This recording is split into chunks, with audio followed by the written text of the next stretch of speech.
Pessoal, tudo bem? Bem-vindos aí mais um jogo rápido Master Data. Meu nome é Paulo Cordeiro e hoje a gente vai continuar com o nosso curso sobre gestão de dados mestres, tá bom? Se você gosta do assunto, eu recomendo que você assista às aulas anteriores para que você possa se ambientar no assunto, tá bom? Hoje a gente vai falar um pouquinho do tema de governança e de padronização, tá legal? Então hoje já vai ser a nossa quarta aula do nosso conteúdo, tá bom? E a gente fica bastante feliz aí que você possa nos acompanhar. Aproveito para pedir que você deixe seu like, deixe seu comentário, compartilhe esse vídeo com seus amigos para que a gente possa alcançar o maior número de pessoas, tá bom? Então vamos lá começar aqui a nossa quarta aula sobre governança, tá legal?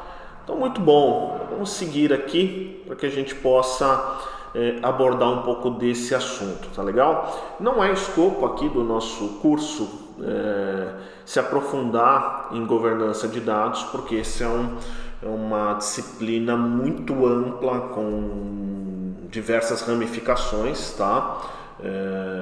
E aí foge um pouquinho do escopo aqui que a gente projetou, tá legal? Mas para que vocês conheçam um pouco, isso possa servir um ponto de partida aí para que vocês busquem novos conteúdos, tá legal? Então, governança de dados, né, segundo a Dama, ela é o que? O exercício da autoridade, controle, planejamento, monitoramento, tá? E disponibilidade e segurança dos seus ativos de dados, tá bom? Então ali basicamente, tá, traduzindo isso, colocando numa linguagem mais simples, as pessoas certas com responsabilidades certas de quando a gente fala aí de dados, tá bom?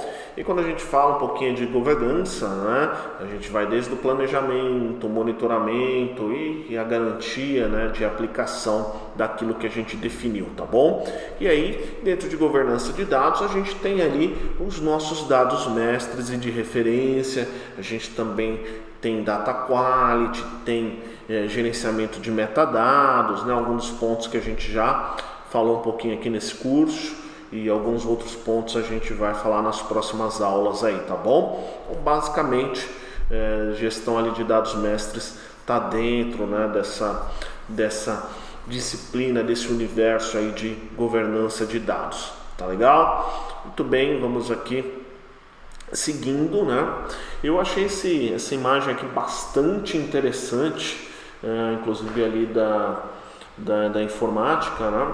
E ele mostra aqui de uma maneira visual, né, o ciclo, né, da governança aqui de dados, né, desde a descoberta, né, desses dados, que significa a gente entender o estado atual dos nossos dados, né, onde eles estão armazenados, como eles estão armazenados, né, como eles são acessados, né, você fazer essa construção desse inventário, isso é importante, é algo também que quando a gente fala da gestão de dados mestres, é o primeiro passo, né? A gente chama aqui de data profiling, você descobrir.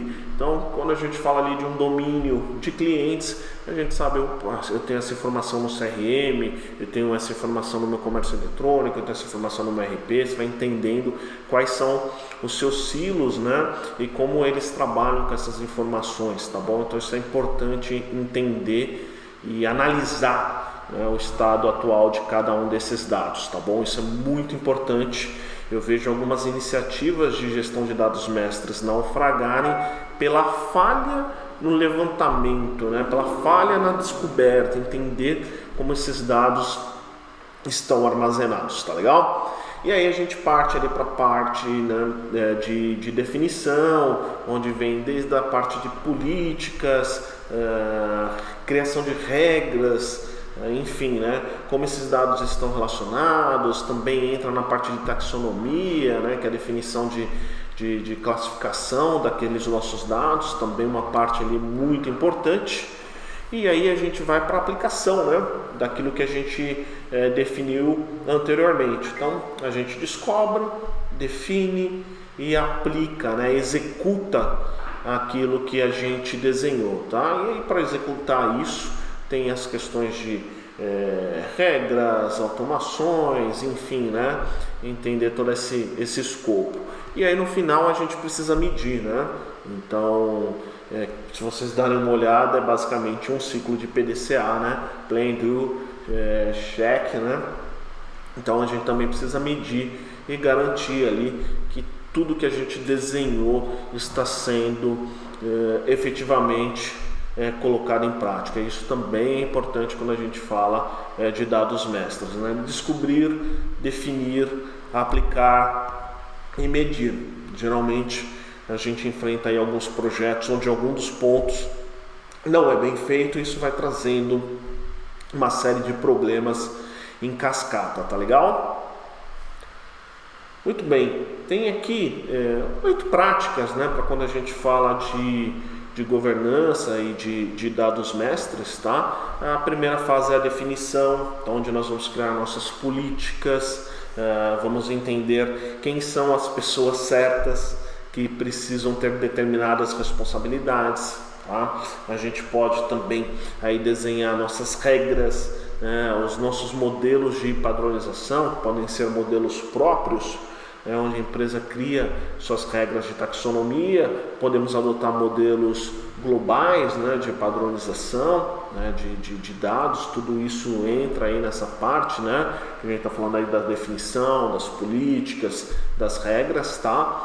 A gente tem um catálogo, né, que é você entender onde estão esses dados, né, como a gente citou lá atrás, na fase de descoberta, entender como esses dados estão catalogados em diversos sistemas e como isso interage, tá bom? O mapeamento de processos, né? Então, quem são as pessoas responsáveis por cada etapa? A gente precisa ter esse desenho. Isso é importante quando a gente fala da governança de dados mestres, mapear os processos end-to-end, do início até o fim, tá legal? E depois a gente tem aqui uma questão muito importante, que eu bato muito nessa tecla em todas as aulas, de pessoas, tá? Então aqui pessoas com foco de quais são as responsabilidades de cada uma delas dentro do universo de dados mestres, mas eu gosto também de ir além. Significa você engajar as pessoas, empoderar as pessoas, dar as informações certas para as pessoas, para que elas possam se sentir parte de um processo e assumirem suas responsabilidades em relação aos dados.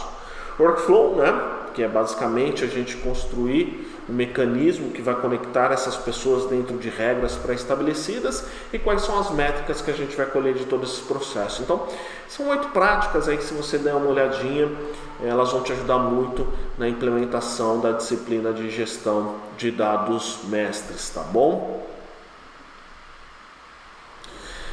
Como implementar a governança de dados mestres dentro da sua empresa, tá? Eu recebo muito essa pergunta e obviamente não é uma pergunta fácil de responder, porque cada empresa é um universo, cada empresa tem suas particularidades, cada empresa possui seus desafios, né? E elas estão em níveis diferentes de maturidade, seja de maturidade de processos ou de tecnologia, tá?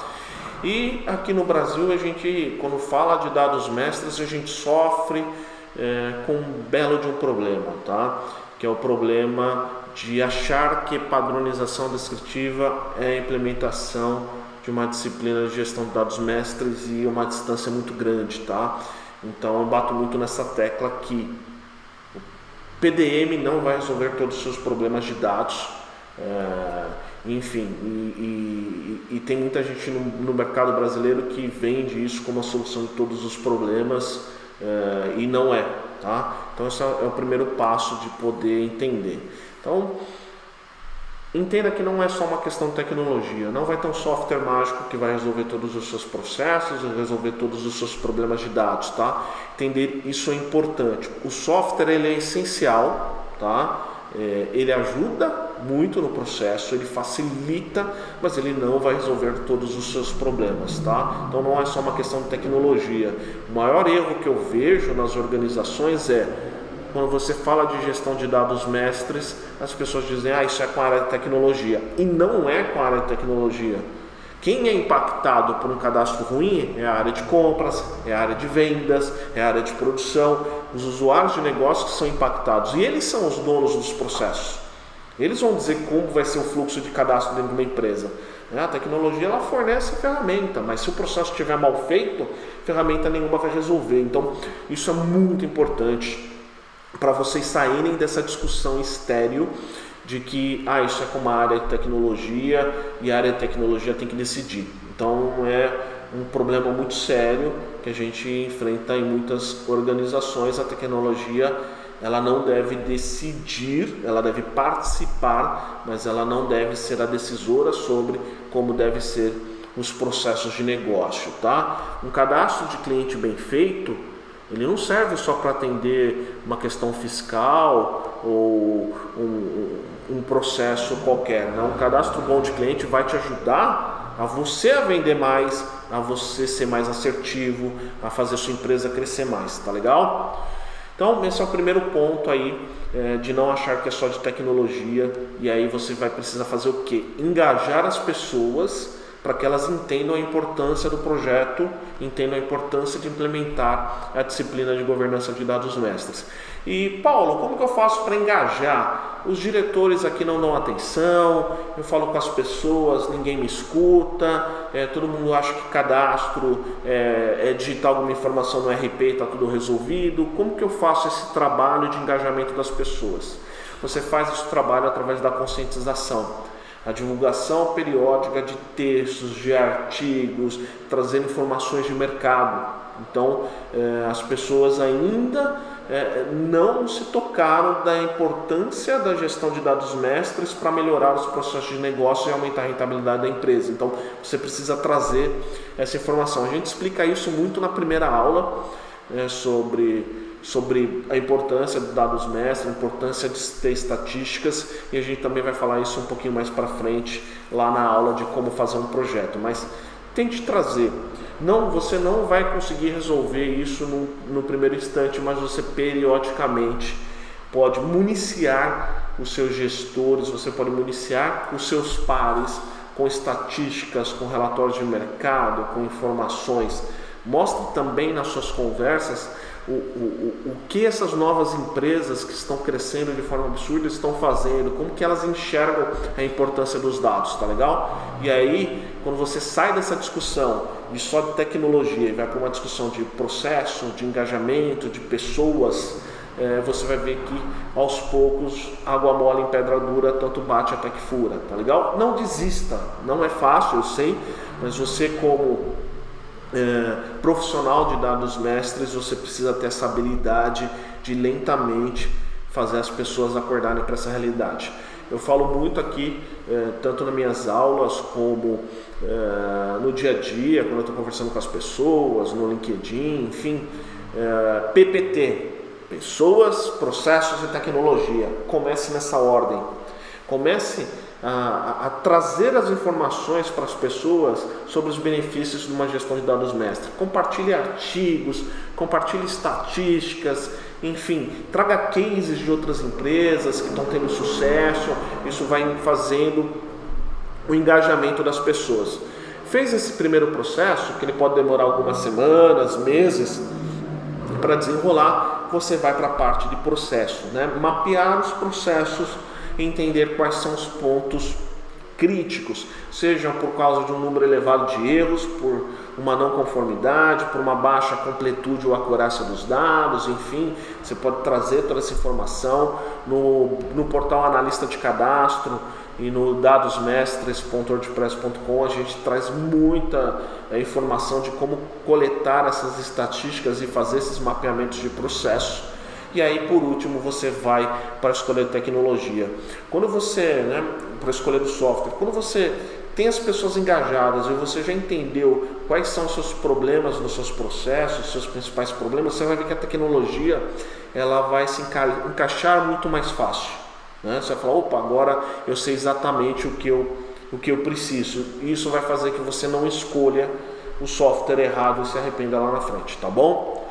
Segundo ponto, pessoal, de como implementar a governança, tá? Aqui eu estou dando uma visão pessoal de alguém que executa projetos no dia a dia e sofre com isso no dia a dia, tá? Outro grande erro de quem está implementando governança de dados mestres é não pensar na base única da verdade, não criar ali o seu registro dourado, o seu golden record, tá? Então você acaba implementando um software que não tem esse conceito de fazer a construção de uma base única da verdade, e lá na frente você está com todos os problemas de novo, enfim, você ficou com uma solução manca. Então, assim, pense na base única da verdade, onde você vai coletar os atributos dos seus domínios de dados que estão em diversos silos de informação e vai trazer para essa base da verdade, onde você vai manter esse dado íntegro, coerente, atualizado e depois distribuir para todos esses silos. Dá trabalho de fazer isso, mas os resultados de longo prazo compensam, porque senão você vai ficar com algo que não bate, que as coisas não se encaixam, tá legal? Outro ponto, pessoal, comece pequeno, tá? Assim, comece pequeno. Isso parece um lema até de investidores, né? O pessoal, quem vai investir no mercado acionário, o pessoal brinca, olha, comece pequeno, né? Para que você não perca muito dinheiro. E eu trago essa lição para o mundo dos dados mestres, porque as pessoas vão pelo lado oposto. Elas querem começar pelo maior processo possível, pelo processo mais complicado, para onde tem mais problemas, e aí naufraga, entendeu? Ao invés de você começar, vamos correr 5 km, para conseguir correr 5 km, agora vamos correr 10, agora vamos correr 15, as pessoas já querem ir direto para a maratona.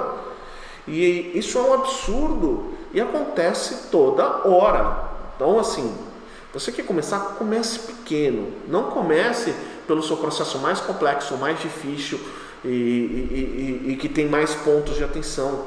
Escolha um processo menor, né, um domínio de dados mais simplificado dentro da tua organização, que você possa começar esse projeto, tá? Então você pode até fazer o desenho, né, da implementação da disciplina de dados mestres por completo nos principais domínios da sua organização, né, clientes, produtos e fornecedores. Você pode mapear tudo isso, mas comece pequeno. Tá? Dentro de uma estrutura, de uma metodologia ágil, onde você vai fazendo entregas por pacotes. Isso é fundamental. Isso a gente sofre, eu vejo isso nos projetos.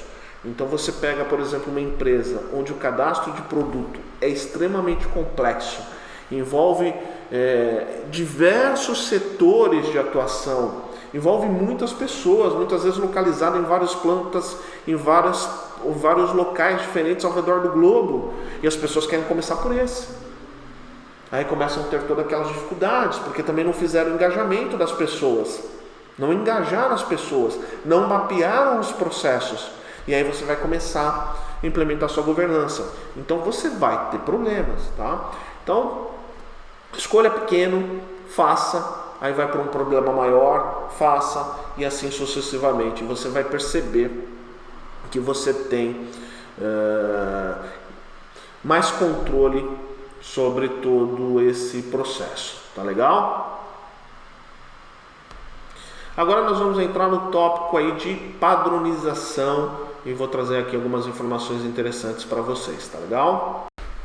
Então vamos lá, pessoal, seguindo aqui com a nossa quarta aula sobre o tópico de padronização, taxonomia. Eu achei bem interessante nesse artigo sobre gestão do conhecimento do Samuel Viana em administradores.com.br, que ele fala um pouquinho de taxonomia corporativa, tá? Então, da onde vem esse termo taxonomia e por que ele é importante dentro da disciplina de dados mestres, tá? Ele é um conceito que foi importado da biologia, né? Na estruturação lá dos seres vivos, né? Todo mundo já deve ter visto isso no ensino fundamental e médio, né? A gente vai separando ali os seres vivos em reinos, espécies, enfim, tá? Isso é um processo de classificação. Então, a taxonomia é um processo de você criar uma estrutura hierárquica para poder representar um conjunto ali de valores. E é muito importante isso dentro da disciplina de dados mestres. Por quê?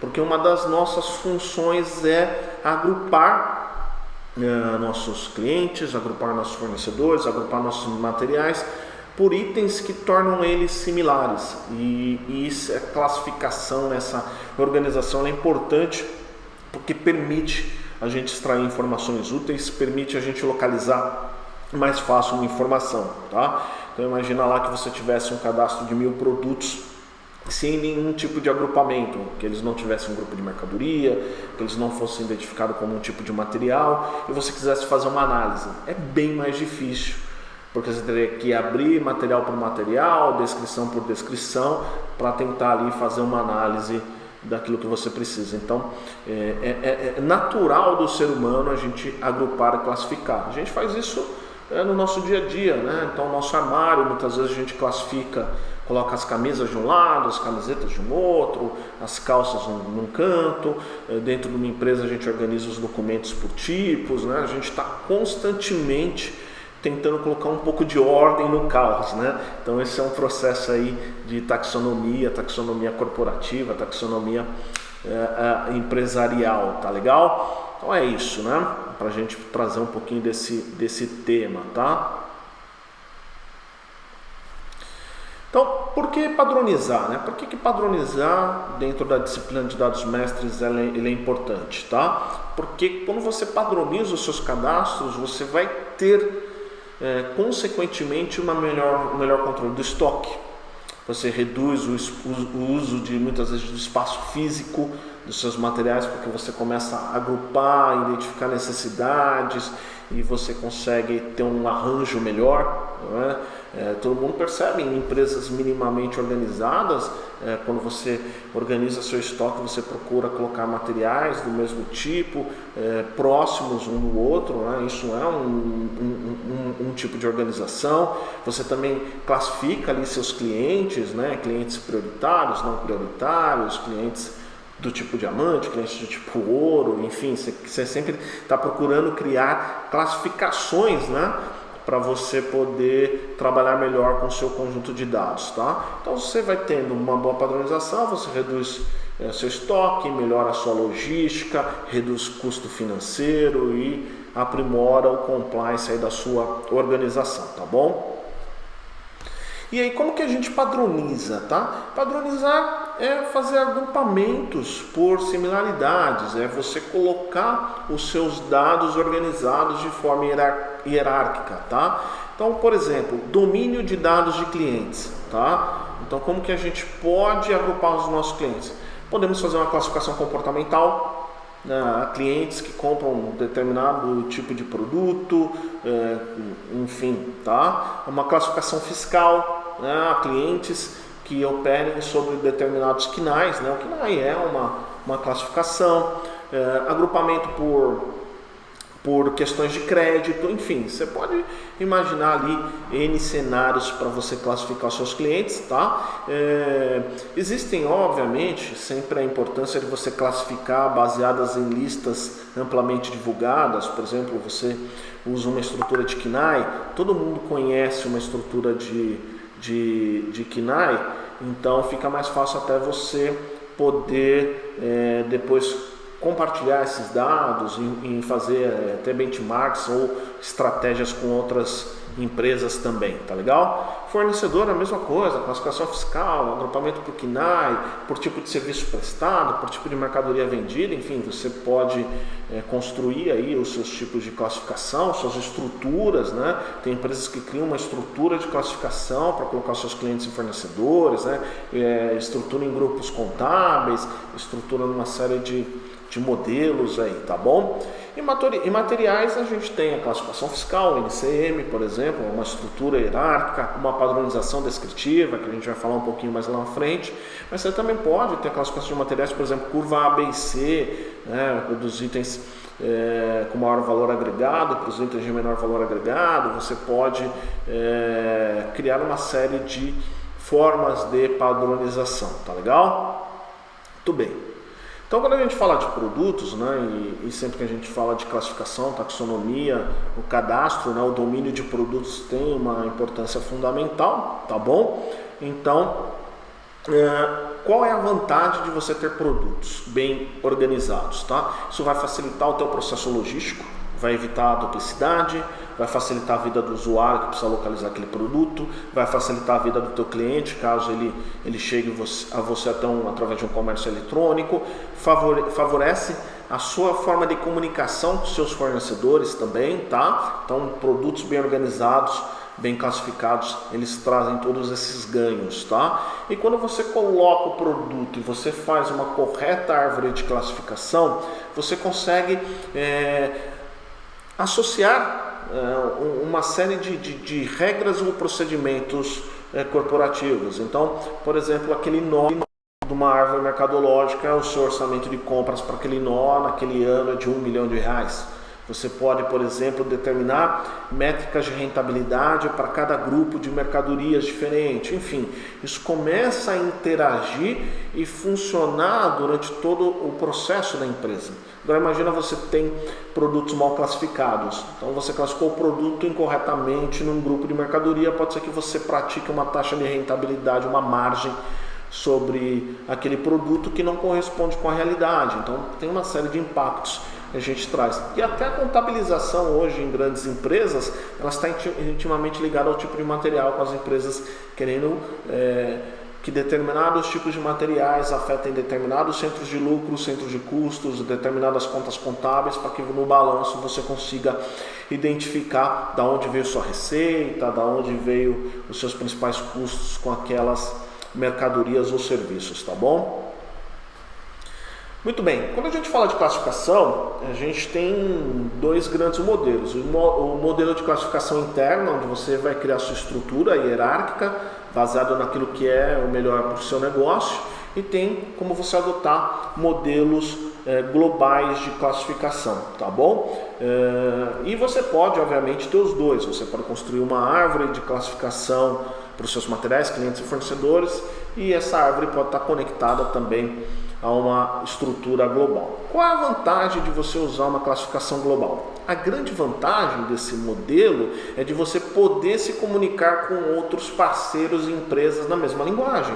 Então, quando você usa um padrão global e você fala que seu item ele corresponde àquele nó daquela árvore de classificação de produtos, aquela outra pessoa do outro lado do globo, que também usa essa mesma tabela, ela consegue saber exatamente do que você está falando. Então imagina o ganho que isso traz para as transações comerciais, tá? Aqui eu estou trazendo alguns modelos de classificação para produtos, né, e materiais. Principais aqui, GPC, que é o da GS1, que é a organização ali mundial, né, que o pessoal conhece muito porque ela normatiza os jetins que são utilizados, por exemplo, nos produtos no supermercado. Então ela usa esse GPC na rede dela de sincronização, né, na cadeia que ela construiu em volta disso. Tem o sistema harmonizado, por exemplo, o NCM, né, nomenclatura comum do Mercosul, tá? Muito utilizado em operações de comércio exterior. O ETIM, que tem um foco em produtos técnicos, e o padrão ali das Nações Unidas, tá? Que é muito comum, muitas empresas usam e fica mais fácil de você se comunicar com entes externos, tá bom? Aqui trouxe um exemplo, né, de um modelo da ONSPSC, tá? Que você começa ali numa estrutura de árvore. Então aqui a gente está vendo, por exemplo, uma fotocopiadora, um toner, né? Então você tem o nó raiz, né, onde estão ali todos os produtos e serviços. Aí a gente vai para um segmento de equipamentos de escritório e acessórios, aí máquinas de escritórios e seus acessórios, sua família, né, segmento, família, classe, tá, máquinas de cópia, né, e no nível ali 01 de fotocopiadoras, né, e o toner ali na classe 31. Então você vê que é muito interessante quando você cria uma estrutura de classificação, que itens que têm propósitos similares, né, que são usados ali para o mesmo fim, eles entram, né, dentro do mesmo nó dessa classificação. Então nesse caso a fotocopiadora e o toner entrou ali no segmento de família, né? Um na classe 15 e outro na classe 31. Então essas são as grandes vantagens, né? Fica muito mais fácil de você fazer uma análise. Então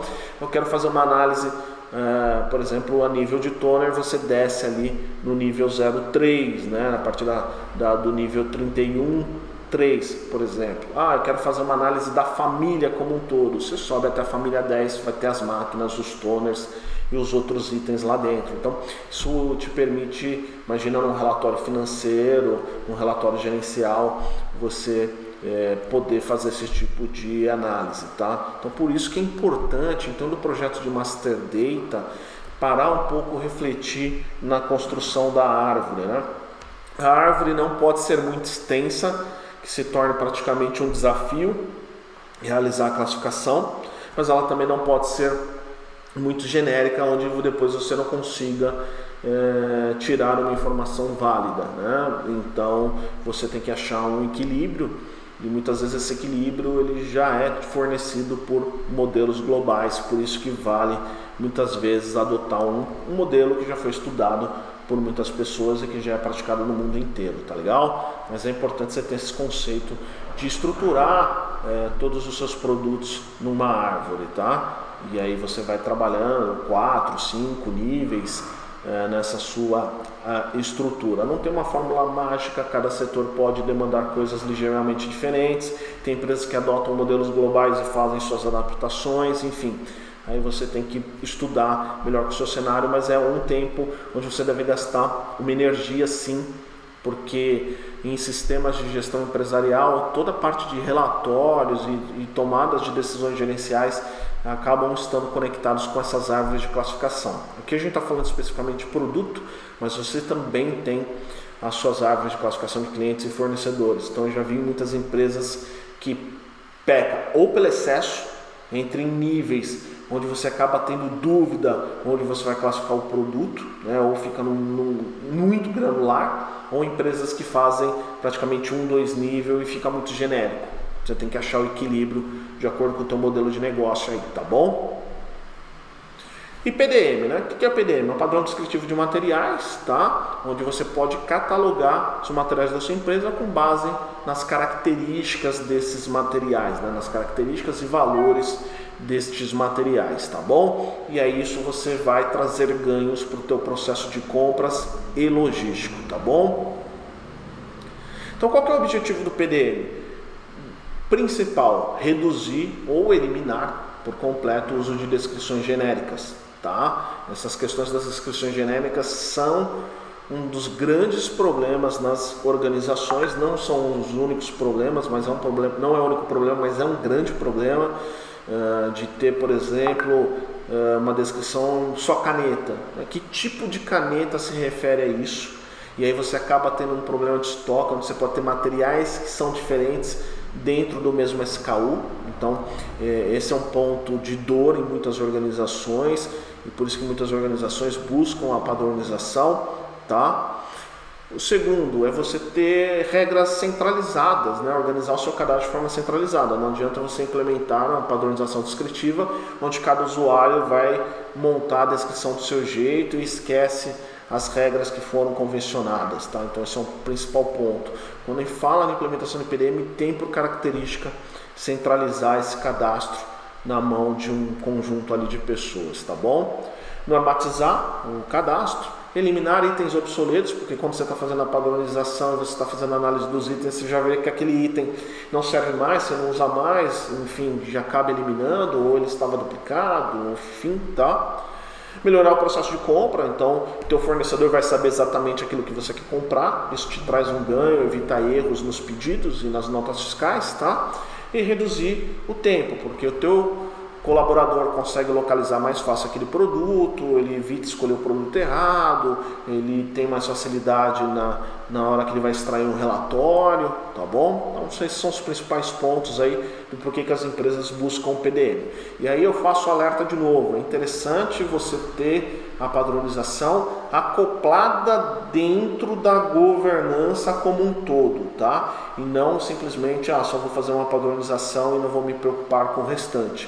A padronização é importante, mas tem outros aspectos dentro de um cadastro de materiais ou dos outros cadastros que são importantes serem vistos, principalmente a construção da base única da verdade, os conceitos de acurácia, completude, enfim, políticas de data quality no geral, tá? Não adianta você ter uma descrição certa e outros atributos totalmente incorretos, ou você ter um fluxo de cadastro não automatizado, sujeito a falhas. Então você tem que ter uma visão mais global. O PDM é um pedacinho desse todo, tá legal? Muito bem, né? E como fazer um PDM, tá? Obviamente, um processo de padronização ele é complexo, você tem que ter conhecimento técnico do material para poder fazer a quebra em características e valores, mas aqui a ideia é te dar um norte para que depois você possa prosseguir, né, com seus estudos. Então, PDM basicamente você tem que criar as regras, né? Então, como você vai estruturar esse processo, como serão constituídos, né, os atributos, como que você vai definir quais são as características, enfim, desse processo. A gente chama de livro de regras, né? Todas as regras do seu cadastro elas precisam estar documentadas, porque senão a próxima pessoa não vai conseguir fazer, tá? Depois tem o processo das características técnicas. Então, PDM é quebrar o material em características, né? Entender quais são as características relevantes daquele material para o mercado e utilizar essas características e os valores dessas características na composição da descrição do seu produto. Então, o que são características? Voltagem, cores, tipo de material, enfim, né? Isso são as características dos nossos produtos, tá bom? A estruturação em árvore, que a gente falou um pouco lá atrás, né? Você precisa padronizar e classificar esse produto em algum grupo, em alguma mercadoria, né? Isso é importante também, e é legal que se a sua estrutura em árvore ela esteja, né, casada com suas regras e com suas características para ter uma harmonização, tá bom? E principalmente definir o fluxo de trabalho, né?